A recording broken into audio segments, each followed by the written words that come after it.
Continuamos en Soluciones rápidamente, comenzamos a leer parte de los comentarios que desde ya nos comienzan a llegar a través de nuestra cuenta en Twitter, @SolucionesGB. Recuerden hoy el hashtag o etiqueta cambios de consumo. Dailis Vanegas dice, por ejemplo, buenos días, considero que aún no tenemos capacidad para ahorrar, la escasez genera gastos mayores porque pagamos a mayor precio. Luis Linares dice, por su parte, uno de los grandes sabios de la revolución acaba de decir que el venezolano es feliz comprando lo poco que consigue. ¿Es así? Elizabeth, ¿es el venezolano actualmente feliz comprando lo poco que consigue? Desde lo que hemos estado estudiando en los últimos 2 años, lo que vemos es todo lo contrario, ¿no? Hay unas emociones negativas asociadas a este escenario actual donde hay una no disponibilidad de productos y aparecen sentimientos de rabia, angustia, miedo, que se traducen en, bueno, reacciones ante la situación de escasez o de no compra, ¿no? Todo este tema también hemos evaluado lo que comentaba la chica anterior sobre el tema de la capacidad de ahorro. Vemos cómo se ha percibido el ahorro desde otro enfoque, en donde tener un stock de harina pan es visto como una oportunidad de ahorro porque no sabemos cómo se va a encontrar cuando lo vuelvan a ver en el mercado ni en qué precio va a estar, ¿no? Vamos a hablar entonces ahora de, bueno, definir qué son como tal los patrones de consumo y qué elementos, digamos, intervienen en la definición de estos patrones para una persona o sociedad. Axel.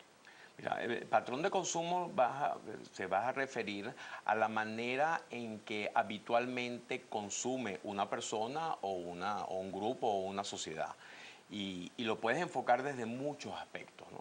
Obviamente tienes diferentes tipos de consumo. Tienes un consumo que es el consumo funcional, el consumo racional, que es el que estudian los economistas. Okay. O sea, realmente la racionalidad humana te lleva a consumir determinados productos que tú necesitas, si están en precio, si realmente tienen las cualidades que tú buscas, etc. Pero tú tienes otros tipos de consumo donde entran elementos psicológicos. Cuando tú hablas de sociedad de consumo, tú te estás refiriendo a un elemento que no es el consumo como el que tenemos hoy en Venezuela, que estamos simplemente a nivel de supervivencia. El venezolano está consumiendo lo que necesita y no lo que necesita, lo que puede conseguir.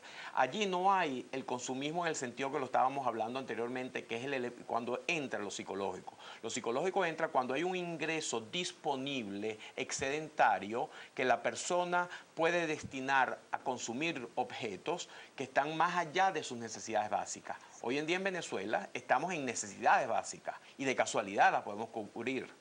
O sea, entonces hay muy poco espacio para ese otro consumo, que es el consumo que estudia la psicología. Y ahí tú tienes cantidades de efectos. Tú tienes, por ejemplo, tú tienes consumo por imitación, el efecto de imitación donde consumes lo que consumes otro. Tienes efectos por consumo aspiracional, o sea, tú vas consumiendo para llegar a ciertos niveles o a ciertos logros que tú quieres mostrarle al mundo.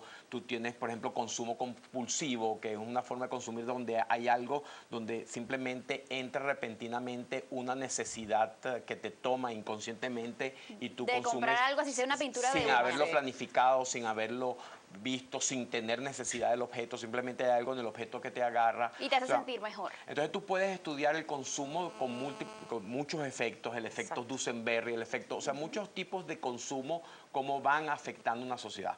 Ahora, en términos generales, Venezuela fue, fíjate, hay una cosa, déjame comentar eso, que es interesante en términos de consumo. El dinero no es algo que sea una cualidad, no tiene una cualidad objetiva. El dinero se aplica en la medida de que entre y salga de cuentas mentales. Y nosotros vamos creando mentalmente como diferentes cuentas mentales donde aplicamos el dinero. Si tú tienes un dinero que te entra por tu trabajo, tú lo más seguro es que ese dinero lo aplicas a un consumo racional, al pago de tu casa, al pago del colegio de los niños, al pago de la comida, etcétera. Pero si tú tienes un dinero que te entra porque te lo ganaste en la lotería, ese dinero entra en una cuenta mental diferente a la del